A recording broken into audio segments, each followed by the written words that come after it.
ವಿಷಯದಲ್ಲಿ ನಾವು ವ್ಯತ್ಯಾಸ ಮತ್ತು ಆನುವಂಶಿಕತೆಯನ್ನ ಚರ್ಚಿಸಿದ್ದೇವೆ.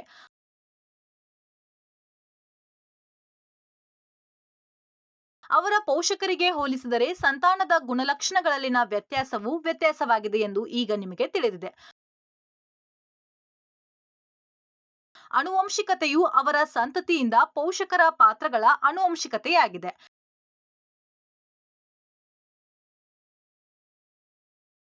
ಜೆನೆಟಿಕ್ಸ್ ಕ್ಷೇತ್ರದಲ್ಲಿ ಪ್ರವರ್ತಕ ಪ್ರಯೋಗಗಳನ್ನ ಗ್ರೆಗರ್ ಜೋಹಾನ್ ಮೆಂಡೆಲ್ ಅವರು ನಡೆಸಿದ್ರು ಮತ್ತು ಅವರನ್ನ ಆಧುನಿಕ ಜೆನೆಟಿಕ್ಸ್ ಪಿತಾಮಹ ಎಂದು ಕರೆಯಲಾಗುತ್ತೆ.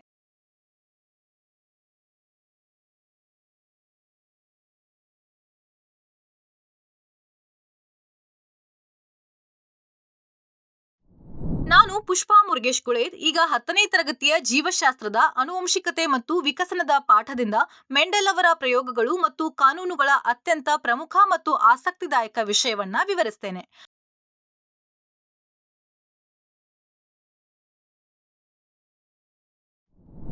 ಮೆಂಡೆಲ್ 1822ರಿಂದ 1884ರಲ್ಲಿ ಒಬ್ಬ ಆಸ್ಟ್ರಿಯನ್ ಸನ್ಯಾಸಿಯಾಗಿದ್ದು, ಆಧುನಿಕ ತಳಿಶಾಸ್ತ್ರಕ್ಕೆ ಅಡಿಪಾಯವಾದ ತನ್ನ ಪ್ರಯೋಗಗಳ ಮೂಲಕ ಆನುವಂಶಿಕತೆಯ ಮೂಲ ತತ್ವಗಳನ್ನ ಕಂಡುಹಿಡಿತಾನೆ.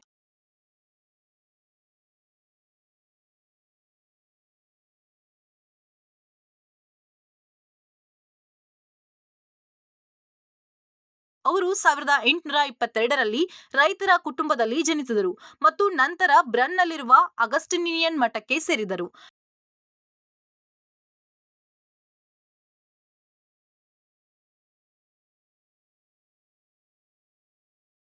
ಮೆಂಡೆಲ್ ತರಬೇತಿಗಾಗಿ ವಿಯೆನ್ನಾ ವಿಶ್ವವಿದ್ಯಾಲಯಕ್ಕೆ ಹೋದರು ಮತ್ತು 1854ರಲ್ಲಿ ಮಠಕ್ಕೆ ಮರಳಿದರು.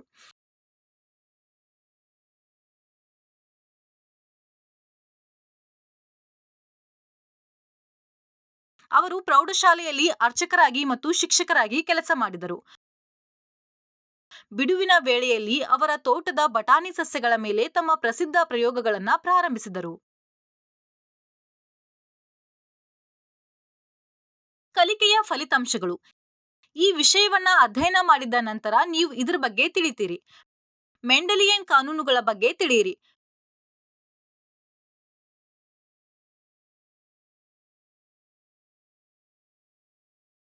ಫಿನೋಟೈಪ್ ಮತ್ತು ಜಿನೋಟೈಪ್ ನಡುವೆ ವ್ಯತ್ಯಾಸವನ್ನ ಗುರುತಿಸಿ.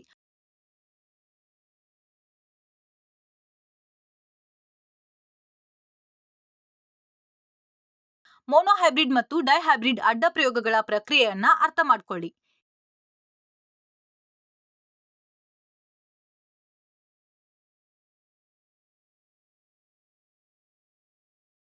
ಕೀವರ್ಡ್ಗಳು: ಲಕ್ಷಣಗಳು,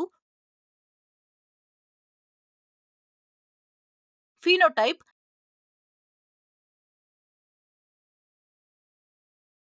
ಜಿನೋಟೈಪ್, ಭಿನ್ನಜಾತಿ,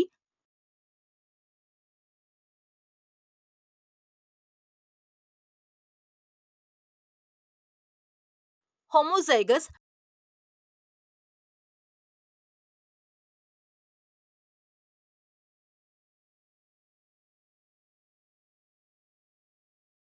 ಸ್ವತಂತ್ರ ವಿಂಗಡಣೆ,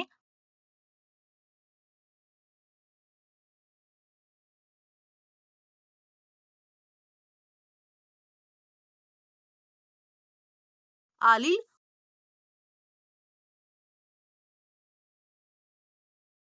ಮೋನೋಹೈಬ್ರಿಡ್ ಕ್ರಾಸ್,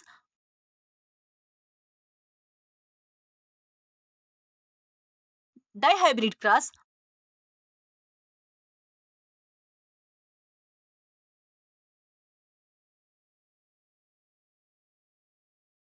ಆನುವಂಶಿಕತೆಯ ಪರಿಕಲ್ಪನೆಯ ನಕ್ಷೆಯನ್ನ ನೋಡೋಣ.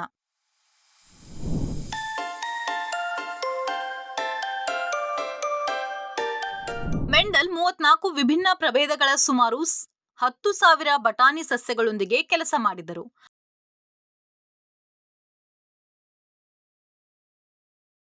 ಅವುಗಳು ಹಲವು ವಿಧಗಳಲ್ಲಿ ಪರಸ್ಪರ ಭಿನ್ನವಾಗಿದೆ.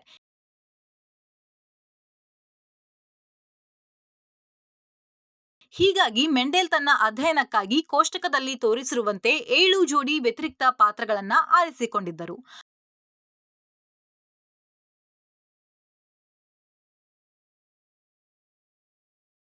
ಮೆಂಡೆಲ್ ಅವರ ಪ್ರಯೋಗಗಳು. ಕೆಳಗಿನ ಅನುಕೂಲಗಳಿಂದಾಗಿ ಮೆಂಡೆಲ್ ತನ್ನ ಪ್ರಯೋಗಗಳಿಗಾಗಿ ಗಾರ್ಡನ್ ಅವರೆಕಾಳು, ಪೀಸಮ್, ಸ್ಯಾಟಿವಮ್ ಸಸ್ಯಗಳನ್ನ ಆಯ್ಕೆ ಮಾಡಿದರು.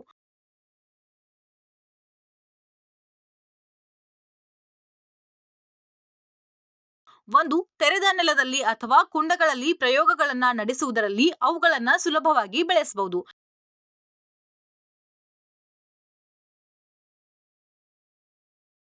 2, ಅವರು ಕಡಿಮೆ ಬೆಳವಣಿಗೆಯ ಅವಧಿ ಮತ್ತು ಜೀವನ ಚಕ್ರವನ್ನ ಹೊಂದಿದ್ದಾರೆ. 3, ಅವರು ಸ್ವಯಂ ಪರಾಗಸ್ಪರ್ಶದ ಹೂವುಗಳನ್ನ ನೀಡುತ್ತಾರೆ ಮತ್ತು ಕೃತಕವಾಗಿ ಅಡ್ಡ ಪರಾಗಸ್ಪರ್ಶವನ್ನ ನಡೆಸುವುದು ಸುಲಭ.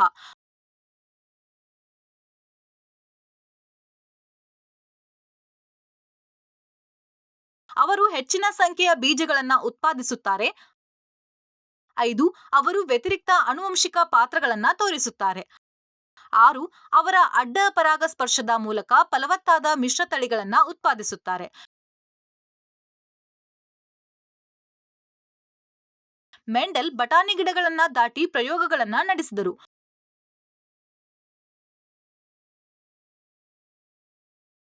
ಒಂದೇ ಪಾತ್ರದ ವ್ಯತಿರಿಕ್ತ ರೂಪಗಳ ಆನುವಂಶಿಕತೆಯನ್ನ ಒಂದೊಂದಾಗಿ ಅಧ್ಯಯನ ಮಾಡಬಹುದು ಎಂದು ಅವರು ಗಮನಿಸಿದರು. ಉದಾಹರಣೆಗೆ, ಒಂದೇ ಪಾತ್ರದ ಎತ್ತರದ ಮತ್ತು ಕುಬ್ಜ ರೂಪಗಳು ಸಸ್ಯದ ಎತ್ತರಕ್ಕೆ ಕೊಡುಗೆ ನೀಡುತ್ತೆ. ಅಂತೆಯೇ ಬೂದು ಮತ್ತು ಬಿಳಿ ರೂಪಗಳು ಬೀಜದ ಕೊಟ್ನ ಬಣ್ಣದ ಒಂದೇ ಪಾತ್ರವಾಗಿದೆ.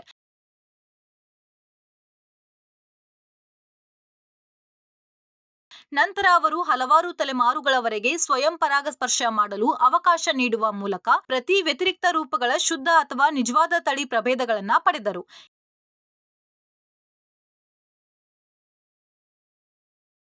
ಈ ಮೂಲಕ ಅವರು ಶುದ್ಧ ಎತ್ತರದ ಸಂತತಿಯನ್ನ ಮತ್ತು ಶುದ್ಧ ಕುಬ್ಜ ಸಸ್ಯಗಳನ್ನ ಪಡೆದರು.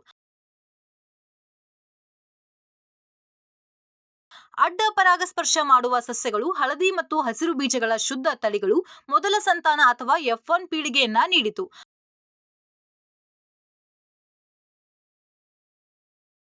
ಅಥವಾ ಎಲ್ಲಾ ಹಳದಿ ಬೀಜಗಳನ್ನ ಉತ್ಪಾದಿಸಲು ಮೊದಲ ತಲೆಮಾರಿನ ಪೋಷಕರ ಸಂತತಿಯನ್ನ ನೀಡಿತು. ಸ್ವಯಂ ಪರಾಗಸ್ಪರ್ಶದ ಮೇಲೆ ಈ F1 ಬಟಾಣಿ ಸಸ್ಯಗಳು ಎರಡನೇ ಸಂತಾನ ಅಥವಾ F2 ಪೀಳಿಗೆಯನ್ನ ನೀಡಿತು. ಇದರ ಪರಿಣಾಮವಾಗಿ ಸುಮಾರು 75% ಹಳದಿ ಮತ್ತು ಸುಮಾರು 25% ಹಸಿರು ಬಟಾಣಿ ಸಸ್ಯಗಳು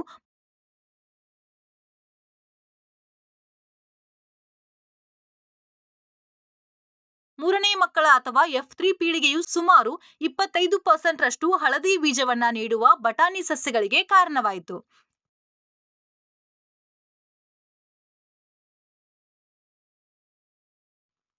ಉಳಿದ ಹಳದಿ ಬೀಜ ನೀಡುವ ಬಟಾಣಿ ಸಸ್ಯಗಳು ಸುಮಾರು 75% ಹಳದಿ ಮತ್ತು ಸುಮಾರು 25% ಹಸಿರು ಬೀಜ ನೀಡುವ ಬಟಾಣಿ ಗಿಡಗಳನ್ನ ನೀಡಿತು.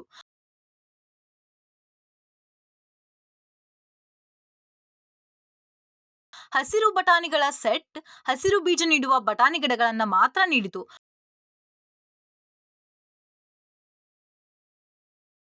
ಮೆಂಡೆಲ್ ಅವರು ತಮ್ಮ ಅವಲೋಕನಗಳನ್ನ ವಿವರಿಸಲು ಕೆಲವು ಊಹೆಗಳನ್ನ ಮಾಡಿದ್ದರು. F1 ಪೀಳಿಗೆಯಲ್ಲಿ 75% ಹಳದಿ ಬೀಜ ಉತ್ಪಾದಿಸುವ ಸಸ್ಯಗಳು ಮತ್ತು 25% ಹಸಿರು ಸಸ್ಯಗಳಾಗಿವೆ ಎಂದು ನಾವು ಗಮನಿಸಬಹುದು. ಇದನ್ನ ಫಿನೋಟೈಪ್ ಅಥವಾ ಬಾಹ್ಯವಾಗಿ ಗೋಚರಿಸುವ ಅಕ್ಷರ ಎಂದು ಕರೆಯಲಾಗುತ್ತೆ. ಮತ್ತು ಈ 3:1 ಈ ಅನುಪಾತವನ್ನ ಫಿನೋಟೈಪಿಕ್ ಅನುಪಾತ ಅಂತ ಕರೆಯಲಾಗುತ್ತೆ. ಸ್ಥಳೀಯವಾಗಿ 75% ಹಳದಿ ಬೀಜ ಉತ್ಪಾದಿಸುವ ಬಟಾಣಿ ಸಸ್ಯಗಳಲ್ಲಿ ಕೇವಲ 25% ಶುದ್ಧ ತಳಿಯ ಬಟಾಣಿ ಸಸ್ಯಗಳು ಹಳದಿ ಬೀಜಗಳನ್ನ ಉತ್ಪಾದಿಸುತ್ತವೆ.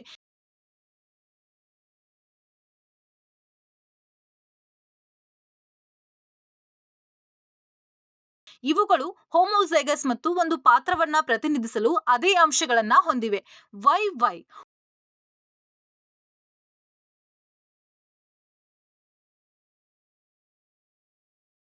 ಉಳಿದ 50% ಅಂದರೆ 50% ಹಳದಿ ಬೀಜ ಉತ್ಪಾದಿಸುವ ಸಸ್ಯಗಳು ಹೆಟರೋಜೈಗಸ್ Y ಸ್ಮಾಲ್ y.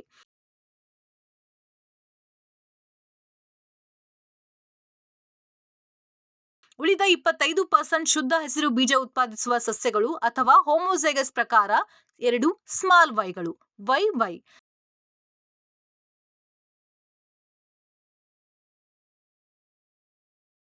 ಸಸ್ಯಗಳ ಬೀಜದ ಬಣ್ಣವನ್ನ ಹಳದಿ ಮತ್ತು ಹಸಿರುಗೆ ಅನುಕ್ರಮವಾಗಿ ಕ್ಯಾಪಿಟಲ್ ವೈ ಮತ್ತು ಸ್ಮಾಲ್ ವೈ ಅಕ್ಷರಗಳಿಂದ ಪ್ರತಿನಿಧಿಸಲಾಗುತ್ತೆ ಮತ್ತು ಜೀನೋಟೈಪ್ ಎಂದು ಕರೆಯಲಾಗುತ್ತೆ. ಮತ್ತು ಜೀನೋಟೈಪಿಕ್ ಅನುಪಾತವು 1:2:1 ಆಗಿದೆ.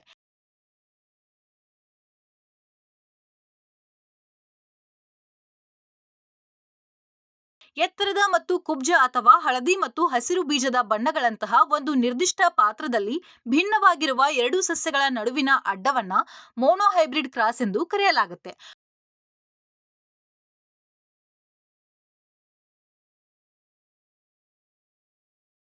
ಮೋನೋಹೈಬ್ರಿಡ್ ಅಡ್ಡ ಅನುಪಾತವು 3:1 ಆಗಿದೆ.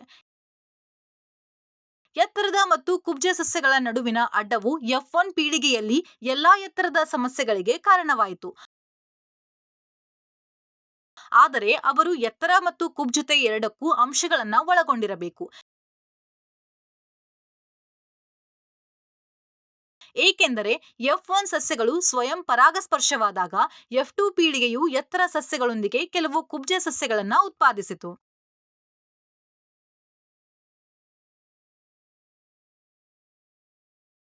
ಕುಬ್ಜತೆಯ ಅಂಶವು F1 ಪೀಳಿಗೆಯಲ್ಲಿ ಮರೆಯಾಗಿ ಉಳಿಯಿತು.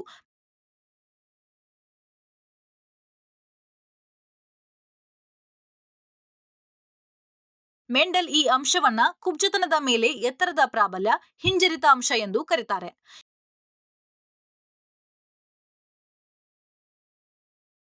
F1 ಸಸ್ಯವು ಭಿನ್ನಲಿಂಗೀಯವಾಗಿದೆ ಮತ್ತು ಅದರ ಎತ್ತರದ ಪೋಷಕರಿಂದ ಎತ್ತರಕ್ಕೆ ಒಂದು ಅಂಶವಾಗಿದೆ ಮತ್ತು ಅದರ ಕುಬ್ಜ ಪೋಷಕರಿಂದ ಕುಬ್ಜತೆಗೆ ಒಂದು ಅಂಶವಾಗಿದೆ.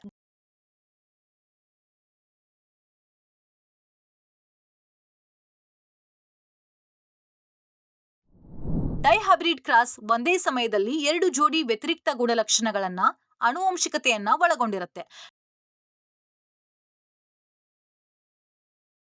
ಮೆಂಡೆಲ್ ಆಯ್ಕೆ ಮಾಡಿದ ಎರಡು ಜೋಡಿ ವ್ಯತಿರಿಕ್ತ ಗುಣಲಕ್ಷಣಗಳು ದುಂಡಗಿನ ಹಳದಿ ಬೀಜಗಳು ಮತ್ತು ಸುಕ್ಕುಗಟ್ಟಿದ ಹಸಿರು ಬೀಜಗಳಂತಹ ಬೀಜಗಳ ಆಕಾರ ಮತ್ತು ಬಣ್ಣ.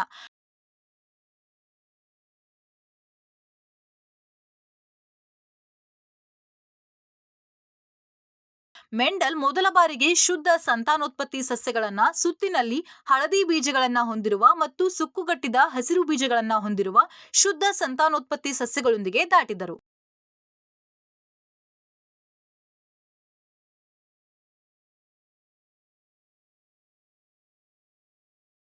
F1 ಪೀಳಿಗೆಯಲ್ಲಿ ದುಂಡಗಿನ ಹಳದಿ ಬೀಜಗಳನ್ನ ಮಾತ್ರ ಉತ್ಪಾದಿಸಲಾಯಿತು. ಇದರಿಂದ ಸುಕ್ಕುಗಟ್ಟಿದ ಮತ್ತು ಹಸಿರು ಬೀಜಗಳ ಮೇಲೆ ದುಂಡಗಿನ ಮತ್ತು ಹಳದಿ ಬೀಜಗಳು ಪ್ರಬಲವಾಗಿವೆ ಎಂದು ತೀರ್ಮಾನಿಸಲಾಯಿತು.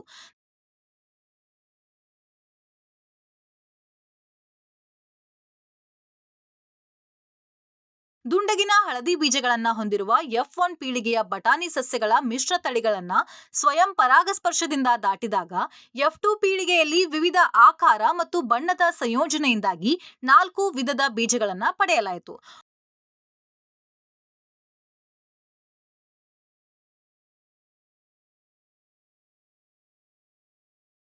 ಒಂದು ಡೈಹೈಬ್ರಿಡ್ ಕ್ರಾಸ್ 4 ರೀತಿಯ F2 ಸಂತತಿಗಳನ್ನ ಉತ್ಪಾದಿಸಿತು. ಇದರಲ್ಲಿ 2 ಪ್ರಬಲ ಲಕ್ಷಣಗಳನ್ನ ಹೊಂದಿರುವ 9 ಸಸ್ಯಗಳು, 3 ಒಂದು ಪ್ರಬಲ ಲಕ್ಷಣ ಮತ್ತು ಒಂದು ಹಿಂಜರಿತದ ಲಕ್ಷಣ, 3 ಮತ್ತೊಂದು ಪ್ರಬಲ ಲಕ್ಷಣ ಮತ್ತು ಇನ್ನೊಂದು ಹಿಂಜರಿತದ ಲಕ್ಷಣ, ಮತ್ತು 2 ಹಿಂಜರಿತ ಲಕ್ಷಣಗಳೊಂದಿಗೆ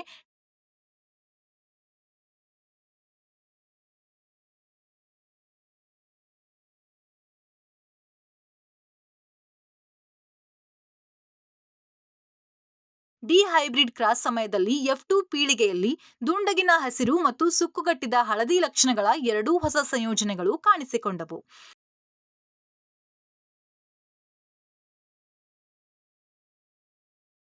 F2 ಪೀಳಿಗೆಯಲ್ಲಿ ಬೀಜಗಳ ಪ್ರತಿ ಫಿನೋಟೈಪ್ ಅನುಪಾತವು 9:3:3:1 ಆಗಿದೆ. ಇದನ್ನ ಡೈಹೈಬ್ರಿಡ್ ಅನುಪಾತ ಎಂದು ಕರೆಯಲಾಗುತ್ತೆ.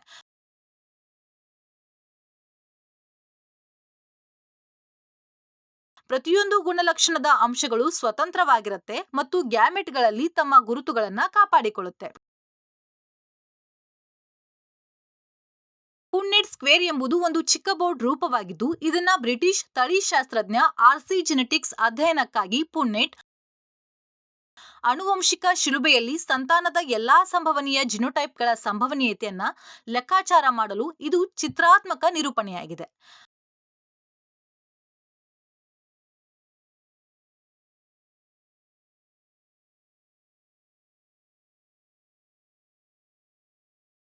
ಮೋನೋಹೈಬ್ರಿಡ್ ಮತ್ತು ಡೈಹೈಬ್ರಿಡ್ ಕ್ರಾಸ್ನ ಪ್ರಯೋಗಗಳ ಆಧಾರದ ಮೇಲೆ ಮೆಂಡೆಲ್ ಆನುವಂಶಿಕತೆಯ ನಿಯಮಗಳು ಎಂಬ 3 ಪ್ರಮುಖ ಕಾನೂನುಗಳನ್ನು ಪ್ರಸ್ತಾಪಿಸಿದರು.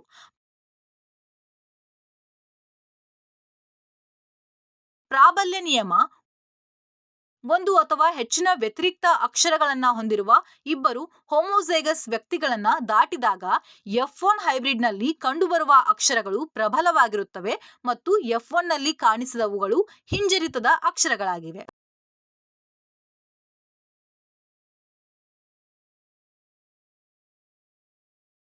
ಪ್ರತ್ಯೇಕತೆಯ ನಿಯಮ ಅಥವಾ ಗ್ಯಾಮೆಟ್ಗಳ ಶುದ್ಧತೆಯ ನಿಯಮ ಏನಾಗಿದೆ ಅಂದ್ರೆ F1 ಹೈಬ್ರಿಡ್ನಲ್ಲಿ ವ್ಯತಿರಿಕ್ತ ಅಂಶಗಳ ಜೋಡಿಯನ್ನ ಒಟ್ಟುಗೂಡಿಸಿದಾಗ ಅಲೆಲಿಕ್ ಜೋಡಿಯ 2 ಅಂಶಗಳು ಮಿಶ್ರಣವಿಲ್ಲದೆ ಒಟ್ಟಿಗೆ ಉಳಿಯುತ್ತವೆ ಮತ್ತು ಗ್ಯಾಮೆಟ್ ರಚನೆಯ ಸಮಯದಲ್ಲಿ ಪ್ರತ್ಯೇಕವಾಗಿರುತ್ತವೆ. ಇದರಿಂದ ಪ್ರತಿ ಗ್ಯಾಮೆಟ್ಗೆ ಕೇವಲ ಒಂದು ಅಂಶವು ಪ್ರವೇಶಿಸುತ್ತದೆ.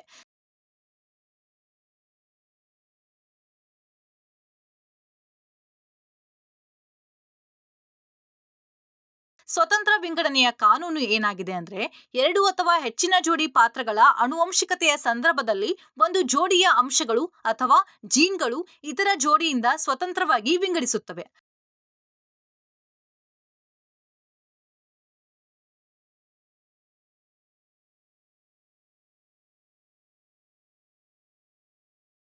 ಇದು ಮೆಂಡೆಲ್ ಅವರ ಕಾನೂನುಗಳ ಬಗ್ಗೆ ಮತ್ತು ಮುಂದಿನ ವಿಷಯದಲ್ಲಿ ನೀವು ವಿಕಾಸದ ಬಗ್ಗೆ ಕಲಿಯುವಿರಿ. ಟ್ಯೂನ್ ಆಗಿರಿ.